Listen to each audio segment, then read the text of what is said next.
ሮሜሉ ሉካኩ ቦሊንጎሊ ከ30 ዓመታት በፊት ወደ ኖረባት ምድር ቱርክ ተመልሷል።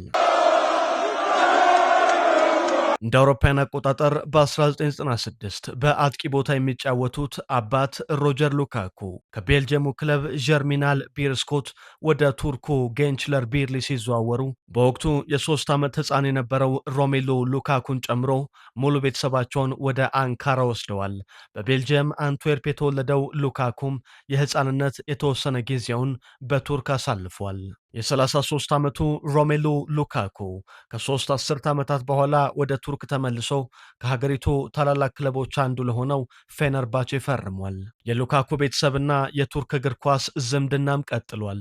ምክንያቱም አባቱ ሮጀር ሉካኩ ለጌንችለር ቢርሌ፣ ታናሽ ወንድሙ ጆርዳን ሉካኩ ደግሞ ለአድና ስፖር ተጫውተዋል። የ19 ጊዜ የቱርክ ሱፐር ሊግ ሻምፒዮኑ ፌነርባቼ የ2026-27 የውድድር ዘመን የመጀመሪያ ጨዋታውን ዛሬ ምሽት 3 ሰዓት ተኩል ከጌንችለር ቢርሊ ጋር ሲያከናውን ሮሜሉ ሉካኩ ቦሊንጎሊ በቱርክ የመጀመሪያ ጨዋታው የአባቱን የቀድሞ ክለብ በተቃራኒ ይገጥማል። አባት ሮጀር ሉካኩ ግን ይህን ታሪካዊ አጋጣሚ ለመመልከት አልታደሉም። ምክንያቱም በመስከረም 2025 በኮንጎ ኪንሻሳ የአንጋፋ ተጫዋቾች ግጥሚያ ላይ በ58 ዓመታቸው በድንገት ሕይወታቸው አልፏል።